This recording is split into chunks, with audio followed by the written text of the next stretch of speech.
Jai Baba.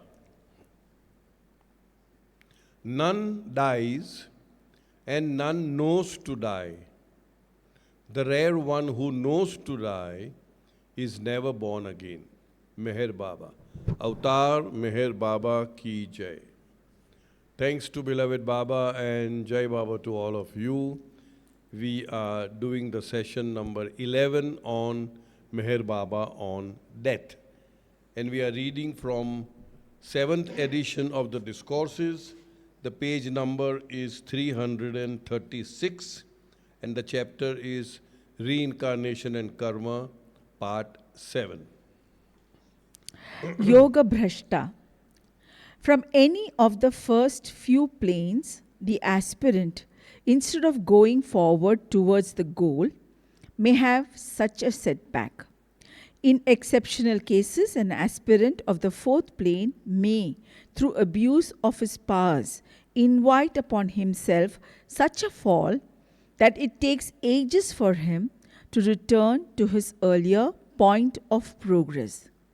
The aspirant who has such a fall is known as a yoga bhrashta.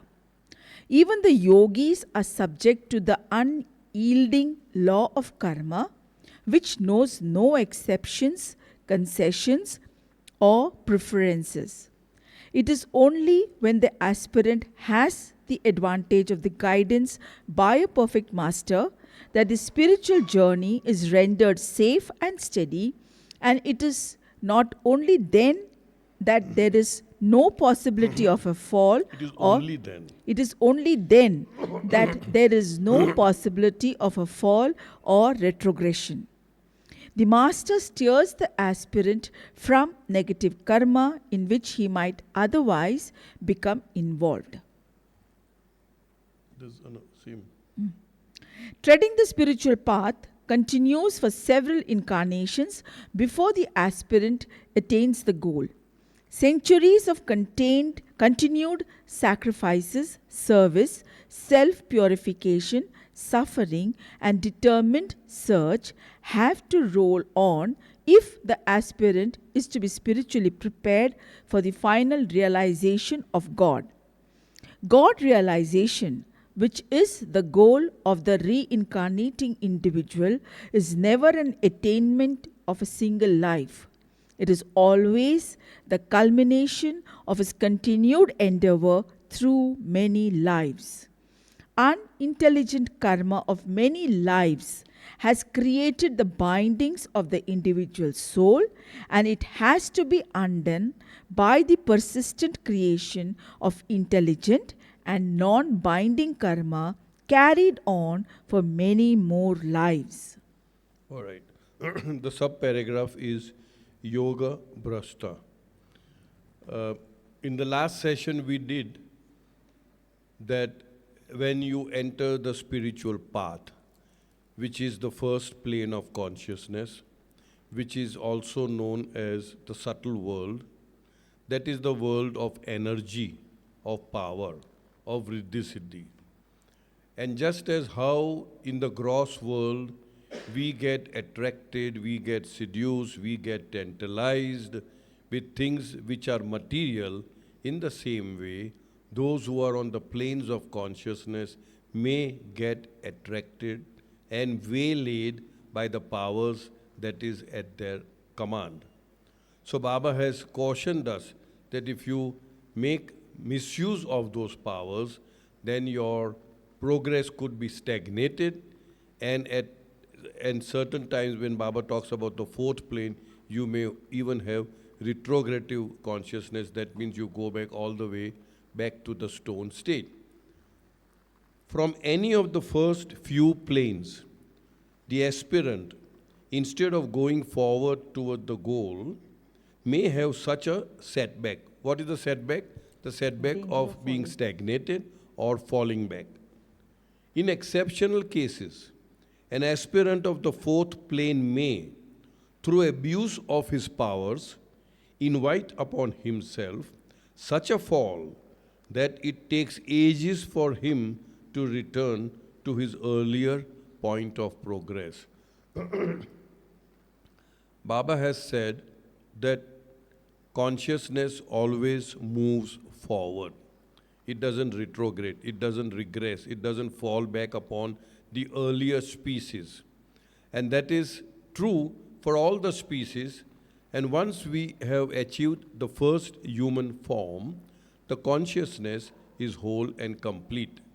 Baba has been very categorical in saying that when we talk about evolution, we are primarily talking about the evolution of consciousness. And the evolution of form, which is the bodies, is a byproduct in the factory of the evolution of consciousness. So consciousness forwards and the form follows.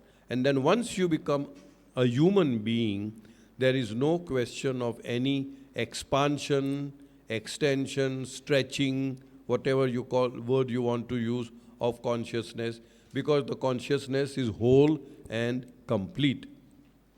Now, there is a process, we've done it, I'm just repeating. First there is creation, and then there is evolution. Evolution of consciousness, evolution of forms, till the first human form. After the first human form, evolution stops, and what comes is reincarnation. The process of reincarnation has but one purpose, and that is to weed out, to shed all the samskaras and the impressions and the garbage and the clutter which we have amassed and accumulated and gathered in the entire process of evolution. The process of reincarnation is to shake it all off, right? In the process of evolution, what happens is we have winding samskaras, what Baba calls as natural sanskaras. And most of that progress is involuntary. The animals, fish, bird, stones, metal, mineral, they do not know how they are. It is involuntary. Once the first human form is formed, there is no winding sanskaras. But those sanskaras which are already wound become a determining factor of how one is going to lead one's life as a human being. There is no winding, there is no unwinding. It is only when you traverse the inner spiritual path, which is the involutionary journey, which starts from the first plane of consciousness, that is when the unwinding samskaras take place.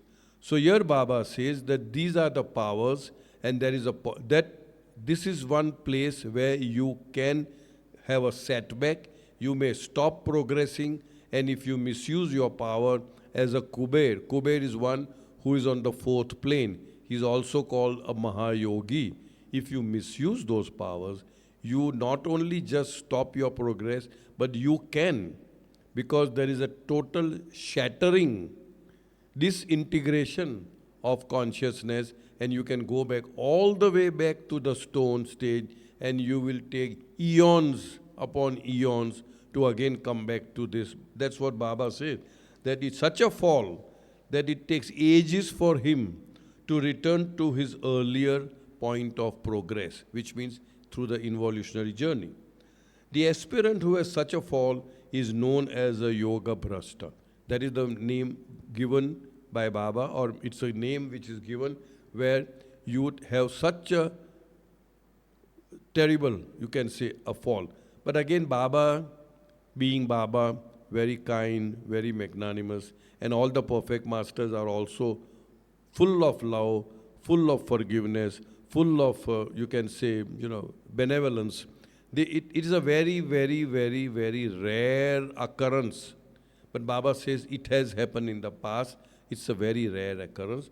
Those who are already on the fifth and the sixth plane, that means beyond the fourth plane, they can also dissuade or control the mind and the feelings of the Kuber or the fourth planar and try to dissuade him from using these powers. They can snatch the powers. The perfect masters can snatch the power. There are so many ways in which that person is saved, but it is possible. Even the yogis are subject to the unyielding law of karma. Here we get to know that the law of karma. Mr. Lal, The aspirant who has such a I'm fall. I said that. Yeah. I said that. I have said it, but I'll repeat it. The aspirant who has such a fall is known as a yoga brashta. Even the yogis are subject to the unyielding law of karma. In other words, law of karma is a law of illusion, is a law of ignorance. It not only covers the physical, what we could call as the gross plane, but it goes all the way up to realization. In other words, I have termed this particular sentence which says, that the dominion, the authority, the dominion of the law of karma is in the domain of duality. As long as we are in duality, there is the dominion of the law of karma. I hope I am making myself. That means the law operates all the way up to the sixth plane of consciousness, what we call as Satpurush, or we also call him as a Pir. Up to that level, the law of karma operates, and Baba says, which has no exceptions, concessions, or preferences. It is absolutely impartial. There is no exception, no concession, no preferences. It is only when the aspirant has the advantage of the guidance by a perfect master that the spiritual journey is rendered safe and steady, and it is only then there is no possibility of a fall or retrogression. The master steers the aspirant from negative karma in which he might otherwise become involved. Once again here, Baba emphasizes the paramount role of a master in one's life. That means if you do not have a genuine spiritual master, and by that I would like to say a perfect master. Because there are many masters, supposedly masters, even on the planes of consciousness, but they have not yet reached the goal. They are already in the process of reaching the goal. So if at all they are genuine and they have the heart to help somebody, they can help only up to the level they are at. They can't flick you from where you are to, okay, go forward. They can't do that. In other words, only those masters who are on firm ground. We are all in quagmire. We call it daldal or kichal. We are all in that quagmire. We are all sinking. This is my understanding. And the more we try to come out of this quagmire through our own effort, the more we go in. There are other masters who are also in the quagmire, but at a level where they are slightly higher. They can pull us, they can give us their helping hand, and they can pull us. But how far? Only as far as they are there. Because they are themselves in the daldal, quagmire, kichal, whatever you call it. It is only the perfect masters, even the perfect ones for that matter, and the avatar, who's the eternal living perfect master, who is standing on a firm ground. He's not in quagmire, he's firmly. And when he extends a helping hand, he can drag us out all the way out to where he is. And therefore, as I said, the paramount importance of having a master in our life. And we are so fortunate, in a sense, that we have Meher Baba not only as the goal, but also the way and the goal. That means he is the master of all masters and he can help us, provided, of course, we have surrendered to him, and provided, of course, we are willing to obey his dictates and his whatever orders. Treading the spiritual path continues for several incarnations before the aspirant attains the goal. Now, for example, somebody has started on the involutionary journey, which means he is on the first plane, and with some help, he has gone on to the second plane. And on the second plane, he drops his body. When he drops his body, obviously, he is not, because he is in the involutionary journey, there is no question of that soul experiencing a state of hell. There's no question. So he will experience heaven for a little while, whatever the accumulated samskaras are, and then he'll be born again. When he will be born again, he will be born as a child. He will have to go through all the schooling and all that which we did yesterday. Baba, black sheep, have you any wool? And all that. But he is on the second plane because he died on the second plane. And Baba says that the plane will unfold itself gradually. Not necessarily at birth.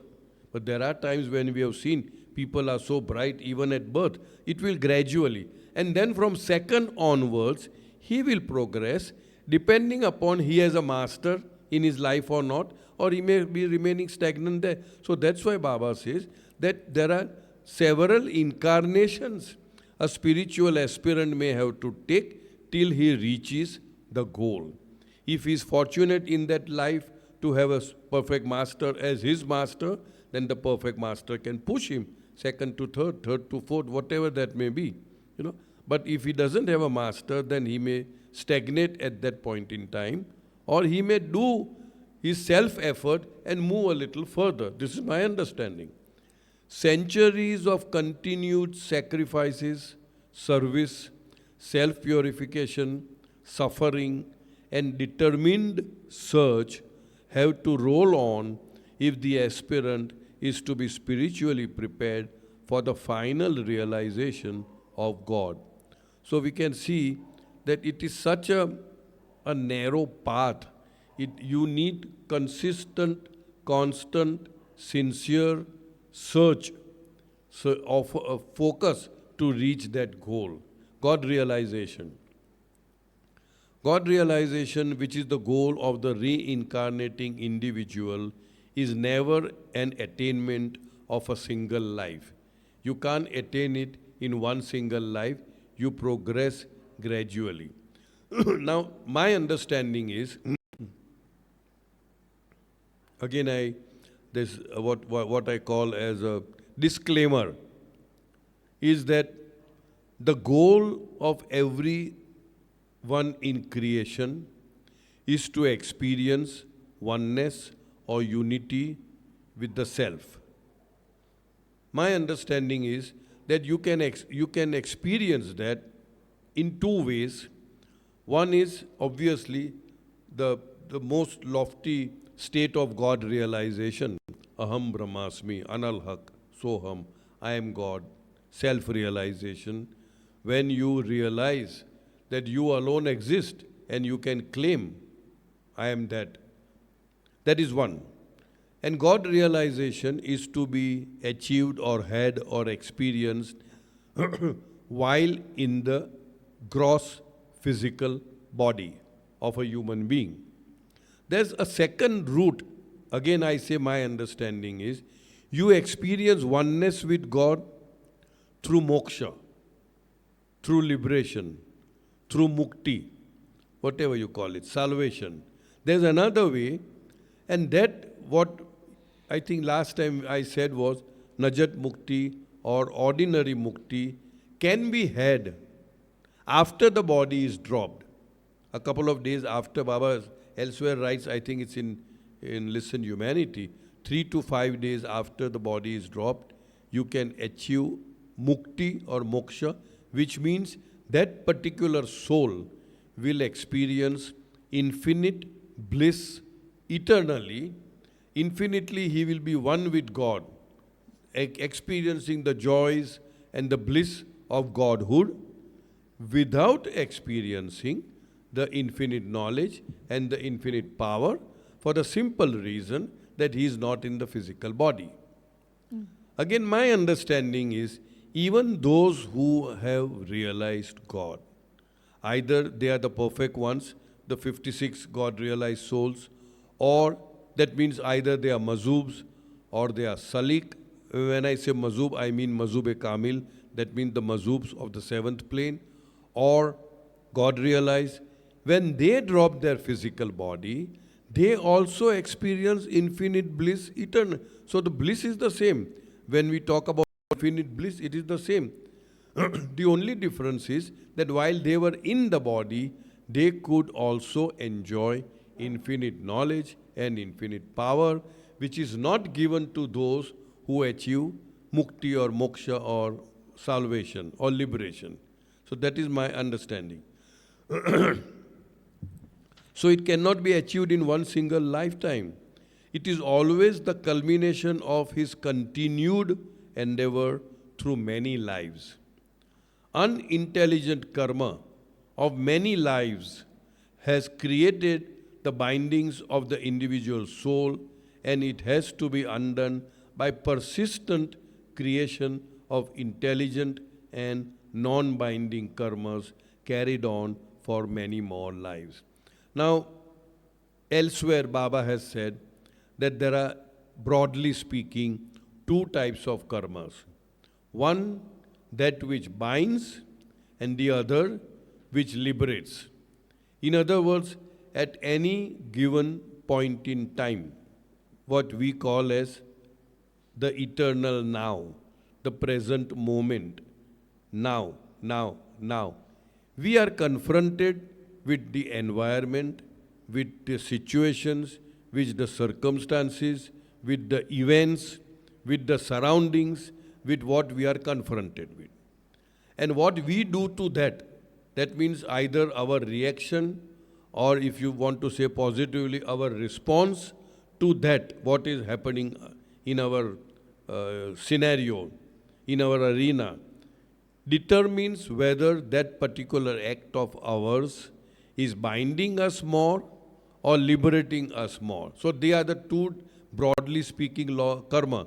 Either you get yourself bound every moment, or you get yourself liberated every moment. And again, my understanding is that if any action is performed where the agent of action is other than the self, then such actions are non-binding and liberating. I will repeat. Yesterday, whenever we did the last session, we did that. The moment I think I am the doer, I am doing good. I am helping somebody, I am loving somebody, I am giving some charity, I am doing all kinds of good things.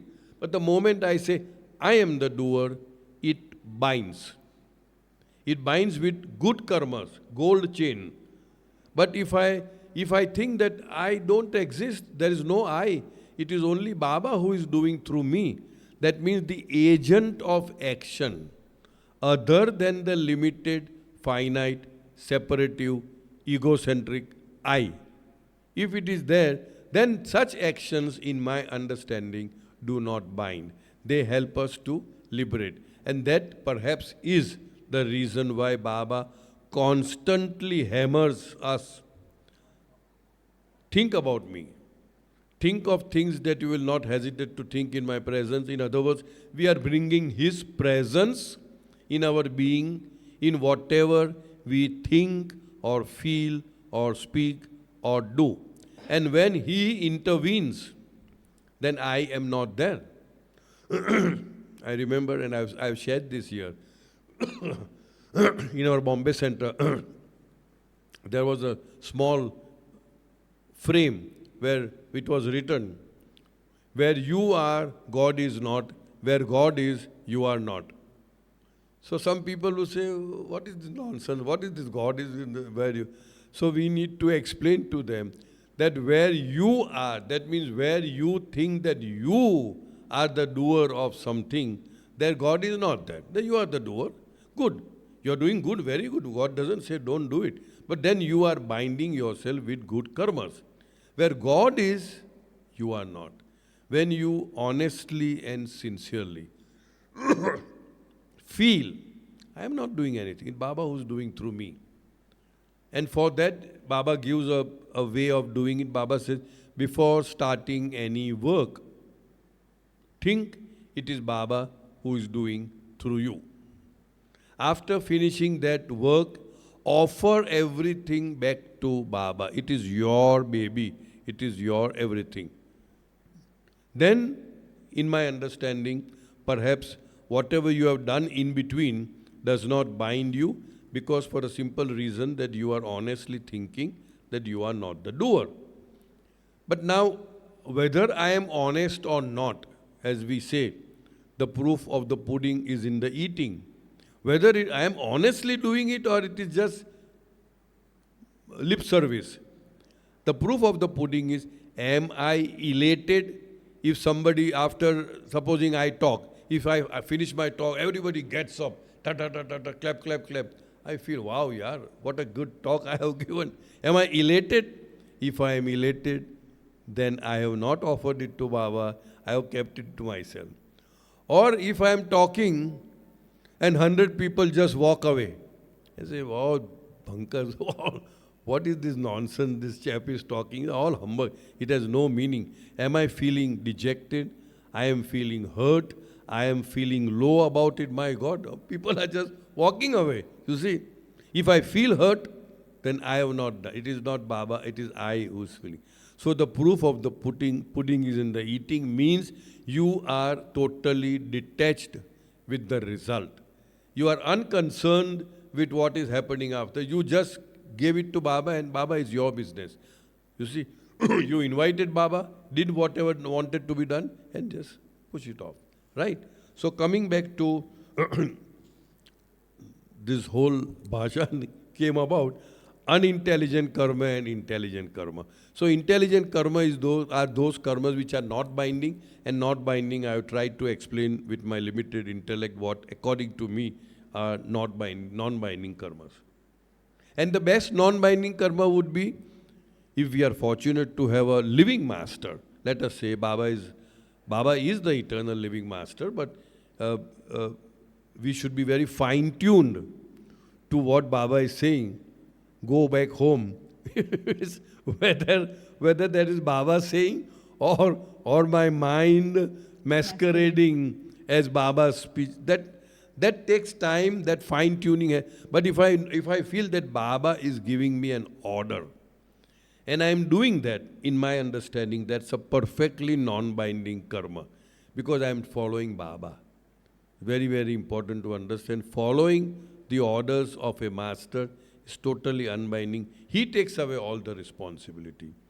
I remember an instance where Baba had given the mandali, which very rarely he tells, to meditate, sit in a certain posture and meditate, some meditation. Baba never, or very seldom gives to the mandali. So Bhauji was meditating. No fancy representation. No. Bhauji was meditating, and all of a sudden he realized that such stupid, unworthy, nonsensical thoughts come to him when he is meditating. He says, such thoughts never came to me when I am doing something, working for Baba, but all of a sudden all kinds of dirty, whatever you call it, filthy, nonsensical thoughts keep coming. And he is thinking, what good is it for meditation? I am supposed to meditate, and instead of having the peace and the quiet and all that, I am getting all kinds of nonsensical thoughts, And just then Baba tapped him. And as usual, Baba said, what are you thinking? So he says that, Baba, I never used to get such thoughts. But now from the time you told me to meditate, I am getting all these thoughts. What should I do? Baba says, you are obeying my orders. You are obeying my orders, so you are don't be bothered about all these thoughts. I take upon myself all the karmic bondage, binding, kachra, garbage of all these thoughts, because you are obeying my order. So that is where, when we talk about the non-binding karma, obedience to the master's order is the ultimate insofar as the non-binding karmas are concerned. You will not question. I can't hear you, darling. Bolo na. Speak up now. What is... Okay, then I'm through. Yeah. Power behind incarnations is craving. The power that keeps the individual soul bound to the wheel of life and death is its thirst for separate existence, which is a condition for a host of cravings connected with objects and experiences of the world of duality. It is for the fulfillment of cravings that the ego mind keeps on incarnating itself. When all forms of craving disappear, the impressions that create and enliven the ego mind disappear. With the disappearance of these impressions, the ego mind itself is shed, with the result that there is only the realization of the one eternal, unchanging Oversoul who is the only reality. God realization is the end of the incarnations of the ego mind because it is the end of its very existence. As long as the ego mind exists in some form, there is an inevitable and irresistible urge for incarnations. When there is cessation of the ego mind, there is cessation of incarnations in the final fulfillment of self-realization. In order to construct a building, you need certain material. Cement, water, maybe we call it khari, bricks, whatever. If these things are not there, you cannot build a building. Blocks, nowadays they have this ready-made blocks to build the building. So this is our building. What is the material that is required to build this building, the body, the form? Karma, samskaras, impressions. If there are no impressions, there cannot be any building. There cannot. So the game is to go to a state of no karma or no impressions. All these impressions are stored in the ego mind. Why we call ego mind? We have to distinguish between ego and ego mind. When we talk about ego mind, we are talking about something which is separate. We are talking about something which is finite, which is limited, which is other than the ocean, other than God, other than the self. When we talk about pure ego, Baba has very clearly said, ego cannot be annihilated. It cannot be annihilated. Ego is only transformed. Mind has to be annihilated. In the original, beyond the beyond state of God, again, which is also known as Paratpar Parbrahma state, Vara Ul Vara state, Gaheb Ul Gaheb state, where God is and consciousness is not. That is the normal or original ego. Ego is there. Ego is equal to astitva. Ego is equal to existence. That ego is existence. Ego is the real thing, Baba says. Ego is the real thing. Then starting from creation, that original ego got transmuted into false ego. I am gas, I am stone, I am metal, mineral, etc. Plants, fish, bird, reptiles, fish, bird, animal, human being, all false. I am on first plane, second plane, third plane, sixth plane, all false ego. At the fag end of the journey, which is from the sixth to the seventh, from the dream to the awake state, from darkness to light, from ignorance to knowledge, from dvaita, that means duality to oneness, unity, unison, whatever you call it. When you jump that, then the same ego, which is false ego, transmutes itself into real ego. So ego is always there.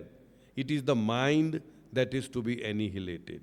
And mind is the crucible, mind is the container in which all our impressions or samskaras are stored, and they are in a latent form, latency. The subtle body gives it energy. And then if there is sufficient energy, we put it into action through our gross body. That's how the whole mechanics functions. So here we are talking about the ego mind. When we are talking about the ego mind, it means the separative ego or the false ego or the finite ego. The power that keeps the individual soul bound to the wheels of life and death, is its thirst for separate existence. When we talk about, oh, he is very egoistic.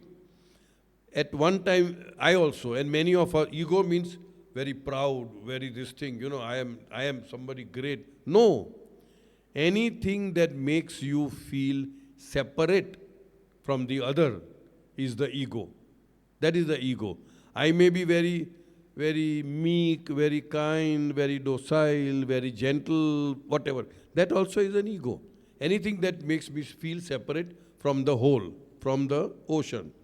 So here, which is a condition for a host of cravings connected with the objects and experiences of the world of duality.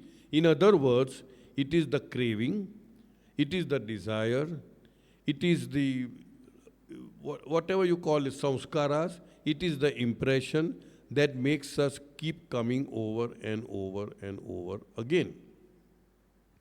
Digressing a little bit, Baba says, whosoever takes my name at the time of breathing his last comes to me.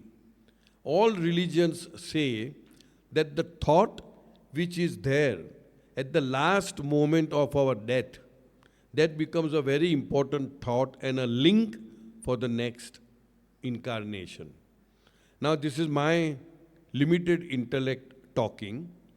When at the last breath, we are thinking about somebody who is impressionless.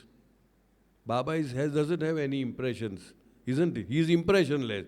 When we are thinking about somebody who is impressionless, then we ourselves also become impressionless. And when we become impressionless, that means there is no building block for the next body, and therefore you get mukti. You are out of the race of births and deaths, births and deaths. Okay? So here the thing which keeps us coming back over and over again is the craving to have a separate life, is the craving to enjoy the duality of the world. It is for the fulfillment of craving that the ego mind keeps on incarnating itself.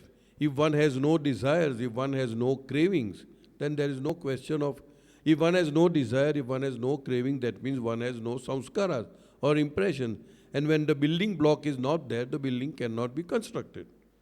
When all forms of cravings disappear, the impressions that create and enliven the ego mind disappears. Because there is, ego mind is the existence of the ego mind is the craving, is the impressions, is the samskaras. When they are not there, that's all finished, it's all over with. Some thought came to me. Nowadays we get a plate where you eat food, a plate which is edible. You can eat the plate. I'm sure we have tried it once. It's made out of some, a spoon also. No, even the plate, okay. So the plate. So now the plate is the one where you put your food. As long as the plate is there, it will keep on serving the food, finishing again. But if the plate only is eaten up, then where is the question of food being served? So in other words, to enliven ego mind, you require the impressions or samskaras. But when the samskaras or impressions are all not there only, there is no question of ego mind. It dissolves, it disappears. And when it disappears, there is no question of our birth and death, birth and death. So that's what Baba is trying to say. With the disappearance of these impressions, the ego mind itself is shed. It's over. With the result that there is only the realization of the one eternal, unchanging oversoul who is the only reality. In other words, up to the sixth plane, we are associating ourselves through the mind. Let's try to understand. It is only the mind which gives us the cognizance of who we are and what the world is and all that. On the sixth plane, we call it there is illumination. What is illumination? Is where the mind sees the self, or the mind sees the soul, or the mind sees God in everyone and everything. But the mind is still not one with God. That is the last residual vestige of duality, which is what we call as the third eye, the spiritual eye, the inner eye, we may call it. That is the differentiating factor between I can see God in everyone and everything, but I am yet not one with God. That is the sixth plane. Baba calls, in Vedantic term, it is called Satpurush.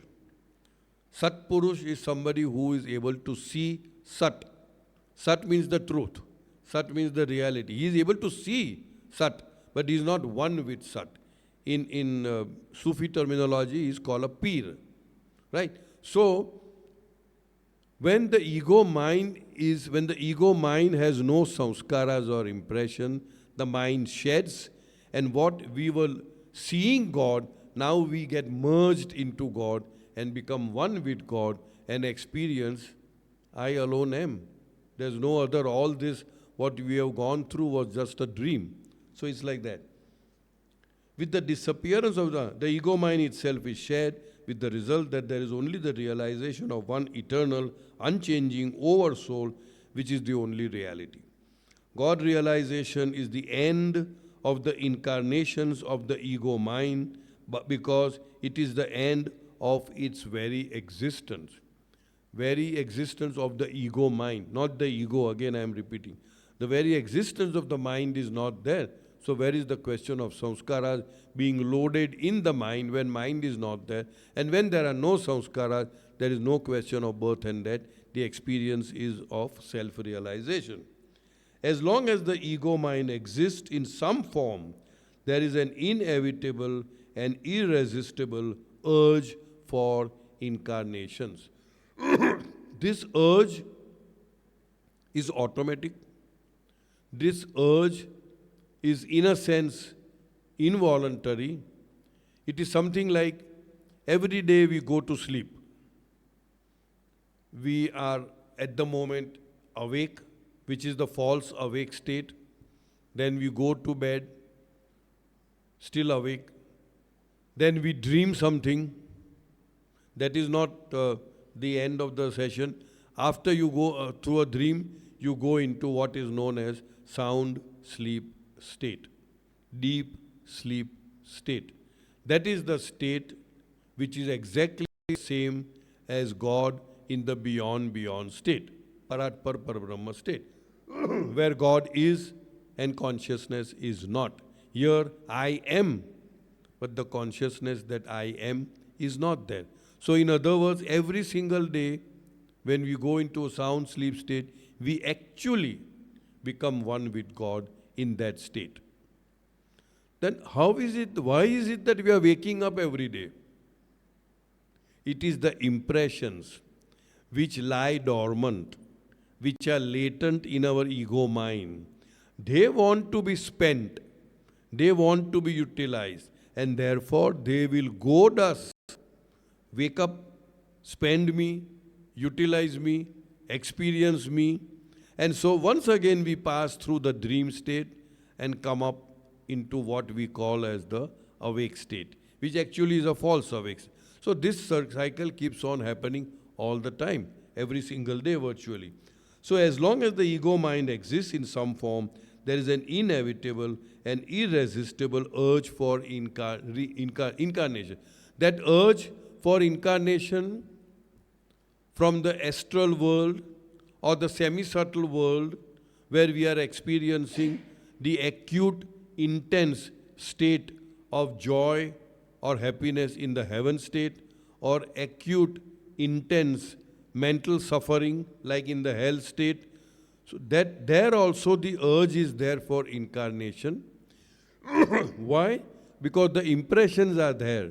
Just as how the impressions wake us every day in our daily routine of going to sleep and waking up, in the same way, the samskaras or the impressions urge us, goad us, tend us to take another incarnation.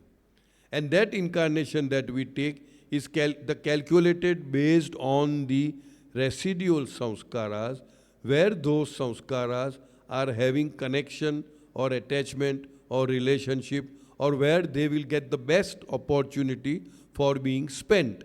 So that is how this question of birth and death, just as waking up and sleeping, waking up and sleeping. When there is cessation of the ego mind, there is cessation of incarnations in the final fulfillment of self-realization. Once the desires are over, once the samskaras are over, once the ego mind is shattered, no further births and deaths. We have time? 1-5. Culmination of reincarnations. The life of the reincarnating individual has many events and phases. The wheel of life makes its ceaseless rounds, lifting the individual to the heights or bringing him down from high positions. It thus contributes to the enrichment of his experience. Ideals left unattained in one life are pursued further in the next life. Things left undone are finished. Rough edges left by incomplete endeavor are rounded off. Wrongs are eventually set right. The accounts of give and take between persons receive renewed adjustment by the repayment of karmic debts and the recovery of karmic dues. At last, out of the ripeness of experience and through the dissolution of the ego mind, the soul enters into the soul unity of divine life. In this divine life, there is neither the binding of giving nor the binding of taking, because the soul has completely transcended the consciousness of separateness or duality. Culmination of reincarnation. How we can stop reincarnations? Why not? There's a Madhusudan's song. Madhusudan Pund was one of Baba's favorite singer. He had written so many bhajans and ghazals and all that. And there is one bhajan which says, what is that? Dawa. What is that song? Koti janma cha eka dawa. Lava daga. Means Ala paha deva ala. Means God has come in our midst. First of all, we are so fortunate that we are in the physical form when God has come in our midst. We have been living millions of lifetimes. And in this life, we are fortunate to be born when God is born. And for that matter, I would say even we are all fortunate because we are in hopefully in close contact with God. And Baba himself has said that his energy, his power, his vibration remains for a few years, after even he drops his physical body. So what is the harm? Like how when we gamble, we go to a gambling, what is it called, casino or something. Sometimes we know that we are going to win. So what do? We gamble our entire fortune on that particular table. You know why? Because I know I'm going to win. So he is saying, okay, we have had millions of lifetimes. Today we are in the midst of a time where we have got to know God. Why can't we, what should I say? Why can't we give our entire life to God and see what happens to us? Means in other words, why can't we play that dice of our own life and just everything to God and try it? Dawa means there's a Marathi, somebody would you like to sing a little word? Okay. So what he's trying to say, why are we so hesitant to give our entire everything, our entire being, our entire life to God. Just one, because we have already had millions of lives. So what will one life have? We have already wasted so many lives. Why can't we offer our entire being as a gamble to God and see what happens about it? So that is the emotion that he says it, All right. Culmination of reincarnations. The life of the reincarnating individual has many events and phases. We all know that we all go through ups and downs in life. We are men, we are women. We are high, we are low. We are rich, we are poor. We are beautiful and handsome and ugly. We are Easterner, we are Westerner. We are this religion, that religion. This caste, that caste. When we know this as a background of our being, and when we know that why is it happening like this, so that the spirit or the soul has all the experiences of high, low, good, bad, rich, poor, ugly, beautiful, etc., then where is the question of fighting between one religion and another, between one country and another, between one? It is so stupid that if today I am hating, let us say, a particular caste or a religion or something, who knows? In my last birth, I must have been that. Or who knows, in my next birth, I will become that. So once that broader perspective is looked at, then all this hatred, fear, anxiety, worry, stress, tension should all evaporate in a sense. But we have to have a full picture. We are only having a myopic viewpoint, and that's why we keep fighting with each other, if you really look at it that way. So here Baba says, the wheel of life makes it ceaseless rounds, ceaseless without stopping, rounds, lifting the individual to the heights or bringing him down from the high position. We roller coaster. We do all this. And why do we do? Not because Baba wants us to go into a giant wheel or a merry-go-round. The soul requires all the experience to feel, I am now completely, I have experienced everything, fulfilled, that kind of thing. It thus contributes to the enrichment of his experience. We are enriched. Ideals left unattained in one life are pursued further in the next life. Things left undone are finished. Rough edges left by incomplete endeavor are rounded off. Wrongs are eventually set right.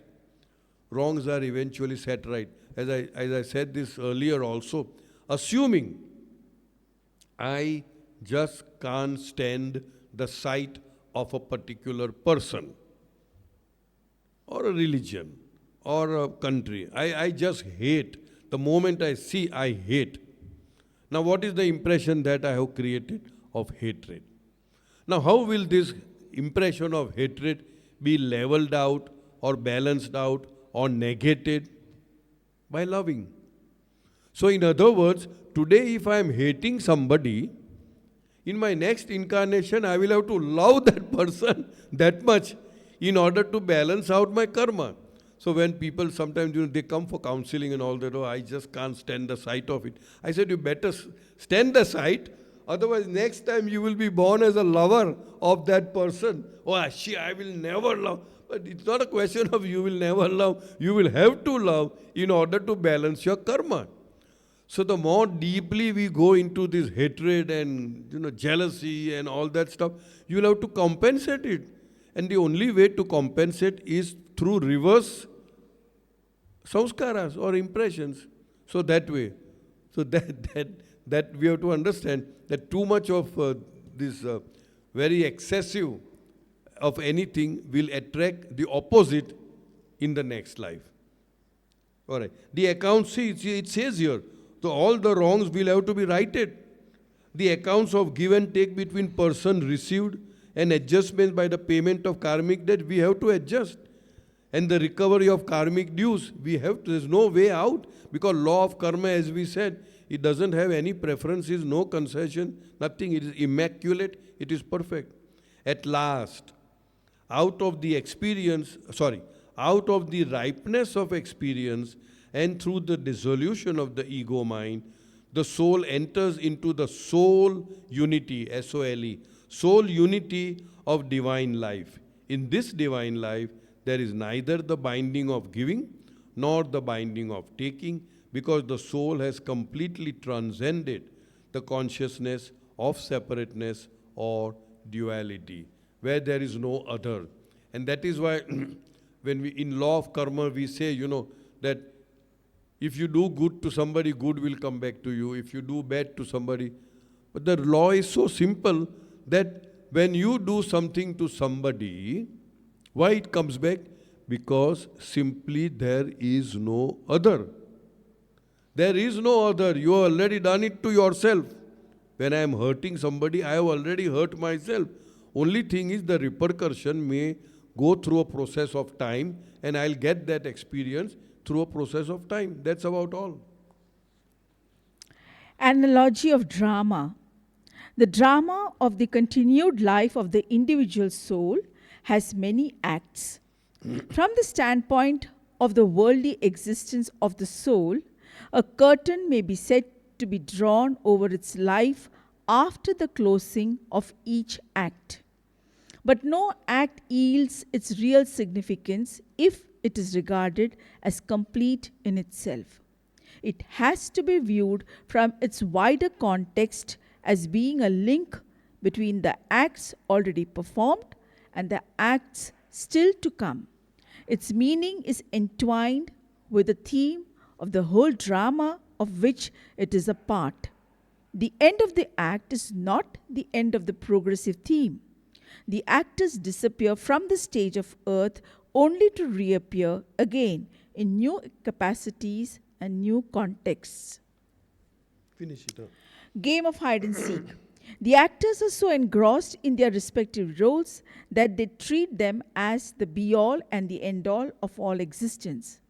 For the major part of their continued lives, running into innumerable incarnations, they are unconscious of the closely guarded truth that the author of the drama, in his imaginative production, himself became all the actors and played the game of hide and seek in order to come into full and conscious possession of his own creative infinity.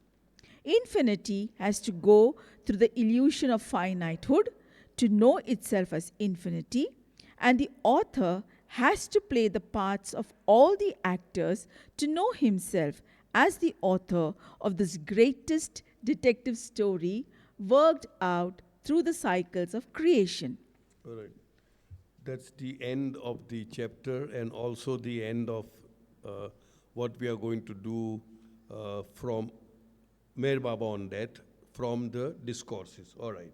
The analogy of a drama. We might extend a little time. That should be okay, no? Okay. The drama of the continued life of the individual soul has many acts. From the standpoint of the worldly existence of the soul, a curtain may be said to be drawn over its life after the closing of each act. Somebody dies, we feel that that particular act is over. But the entire drama is not over. He is just taking a little respite, like how intermission or interval, as we call it, and then he will go out of the stage for a certain time, experience heaven or hell, do a reading or a review of frame by frame how he has lived his part on earth, and then getting the knowledge from that, the intuition from that, come back again on the stage, again go back, and then this drama keeps on happening. So we have to view everything in a larger context, on a larger way. So but no act yields its real significance if it is regarded as complete in itself. Somebody has worked so hard, somebody has done so much of good things, but he dies. Somebody has done so many bad things, but he is being rewarded. Nothing is happening to him. He is escaping all the punishment. So this no act by itself can be considered as a complete act, because it is a full drama which is going on unendingly and may keep on going till we are wise enough to get off the drama by as I said, by taking Baba's name and getting off. Yeah. All right. So here, but no X yields its real significance if it is regarded as complete in itself. It has to be viewed from its wider context as being a link between the acts already performed and the acts still to come. So birth and death, birth and death, birth and death are individual acts which has been going on from eternity and may continue till eternity.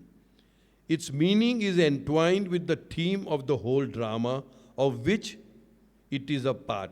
The whole of this drama, you may call it divine Leela, call it by any name, is to go from unconscious divinity to conscious divinity. You enter the same point or the same spot through which you exit, but with a world of difference.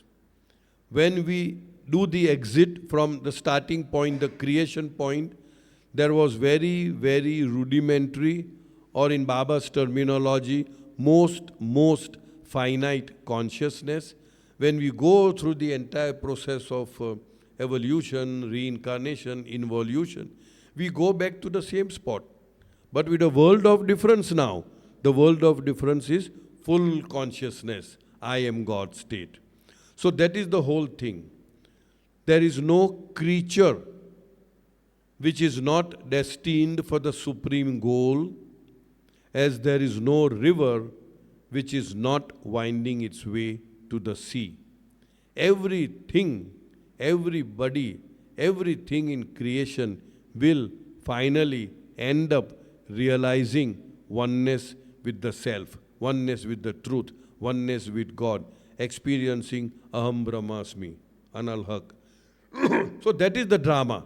So that is the whole drama. And that's why at one time Baba did say, words to the effect, conveyed, that the entire creation, what is the purpose of creation? What is the purpose of the universe? It is like a divine or a spiritual incubator in which the consciousness incubates and becomes perfect. The whole idea of creation is for God to know, I am God. God was God, God is God, and God will ever remain God. But God did not know that I am God. In order to know that He is all power, all knowledge, and all bliss, He can only experience that through experiencing exactly the opposite of what He is. That means He has to experience ignorance, He has to experience helplessness, He has to experience suffering. Only then, after experiencing all that, oh, I know I am infinite knowledge, power, and bliss. So He is the one who plays all these different roles in order to finally experience the I am God state. So here Baba says that it has to be viewed from a wider. The end of the act is not the end of the progressive theme. The actor disappears from the stage of earth only to reappear again in new capacities and in new context. So a person who is let's say a lady, a female, has the experience of female. Love, generosity, gentleness, mildness, whatever. If at all we call female are mild, if at all. So now next time when they come, they'll come as very aggressive, very authoritative. So there is a the impressions are now balanced out. So everyone keeps on coming like this, experiencing the opposite impressions. Yes. Can you hear me? Yes. Yeah, so some people say that when I am doing something, because of, you can say, when some people say that if I'm doing something, it's because Baba wants me to do it. Is it correct or not? You have to ask that person only. How would I know? How would I know? See, what I understand is, Our impressions or samskaras are the force which will modulate our behavior, our nature and everything. There is no doubt. And that is why in one of the sentences which I have read is, the past may impel you to take a certain course of action, but it cannot compel you to take that action.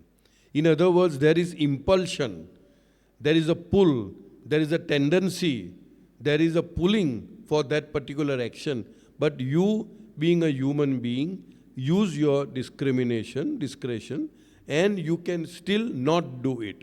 Now, if somebody says it is, if that person is genuinely thinking, then it may be. It is something like, let me complete my thought. It is something like somebody murders somebody, and the case goes on in the court for several years, as we all know. A final day of judgment. So the judge is sitting and asking that person, do you have anything to say as your last words? They respect the... So he says, yes. He says, sir, do you believe in God? He says, yes, of course I do believe in God. Sir, do you believe in this particular phase that not a leaf has the power to quiver or shake without my will? God says that. Do you believe that? He says, yes, I do believe. Then, sir, you only tell me, how could I have murdered unless it was God's will? So it was God's will, and that is why I murdered. So he takes a hammer, and says, hang until death. Tum karke.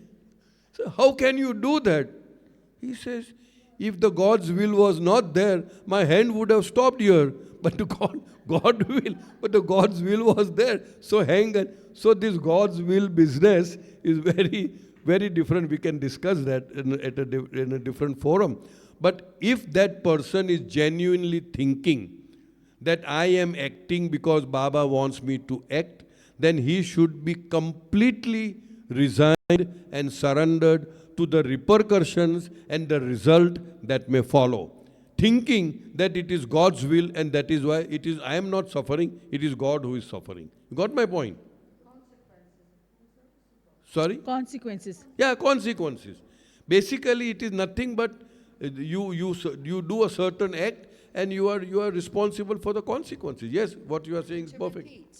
Yes, the consequences are also God, of course. Yeah. Actions, reactions, Yeah. consequences. You Absolutely. cannot toggle, the word is toggle, between, okay, what I have acted is God's will, but now what is happening to me is actually is not God's will, it is happening to me. You can't be. If we are genuinely thinking that everything happens according to God's will, I don't want to go into God's will because it's a long subject, because Baba says, my will is law, my wish governs the law, and my love sustains the universe. But we won't go into that part of it. What I'm trying to say is, what he may be saying may be correct, but then he should be able to face the consequences with equal conviction that it is God's will and that I am going through all these things. All right. The actors are so engrossed in their respective roles that they treat them as the be-all and end-all of all existence. I like this word, roles. It's very, every one of us is playing a role. And as long as we are true to the role, it's good. Many times, people... Now, for example, when somebody says something to somebody, they will say, I feel hurt. I feel hurt. I said, where is it hurting? What is hurting? Did they smash you? Did they do a hit with a stick? No, I feel hurt. I said, what you are feeling hurt is your ego. Whenever you feel hurt, it is nothing but your ego. You can choose not to feel hurt. You can choose not to give any countenance, any importance to whatever they may, he, she, it, they may have said to you.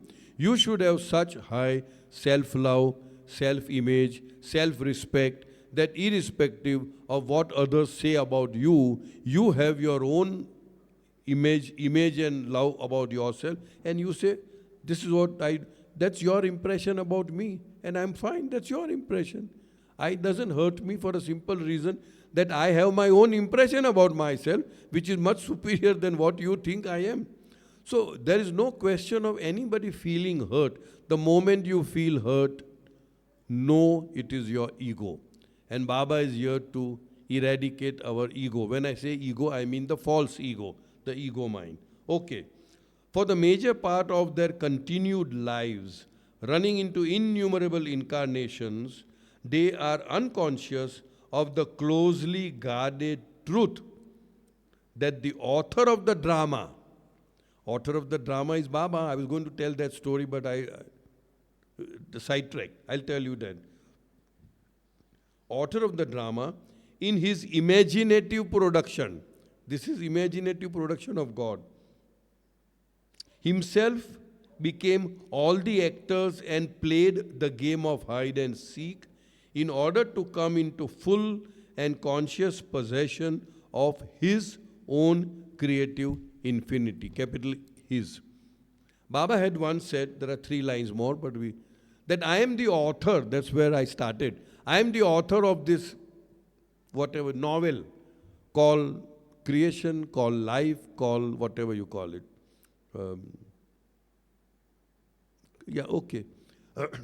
And since I am the author, I know everything that is written in the novel.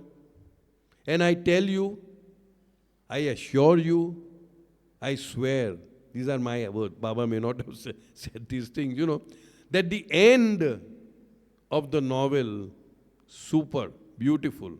Like we have this fairy tales, and they lived happily ever after. That kind of thing. I am telling you, because I am the author, I am telling you, the end of each one of you is super. But because you are still reading the in-between parts of the novel, where there is war, where there is terrorism, where there is this, where there is that, you get agitated, you get frightened, you get worried, you get stressed, hypertension, whatever. But I am telling you, they are only the in-between chapters.